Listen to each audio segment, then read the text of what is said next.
南摩第三世多杰羌佛说。释法折言27。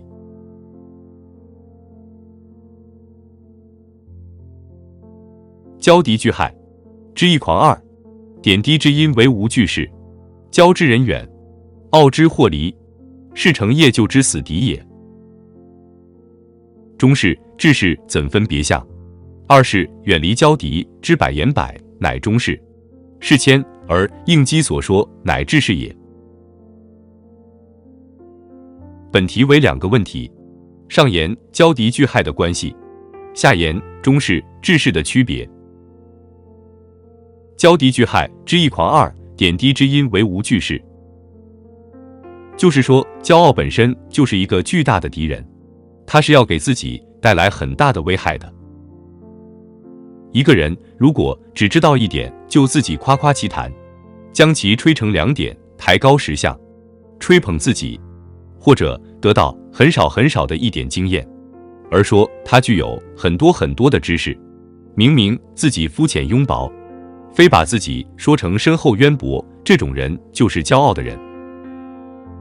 一个人如果骄傲了，目空一切，妄自尊大，别人就会认为你虚假不实，包括你的朋友、亲人和其他人，往往就会离开你，不愿意和你来往。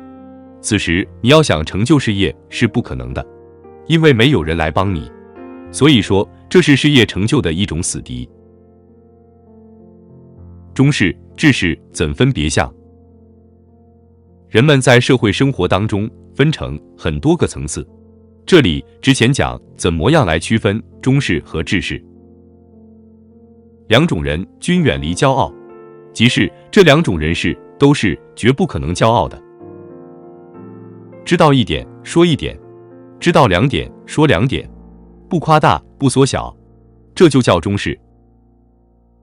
明白1000条之事的道理，但是凡能造成矛盾的或无法给人带来利益的就不说，或者能给人带来利益的，能给人增长福益的就说，也就是该说的就说，不该说的暂且不讲，这就叫做智士。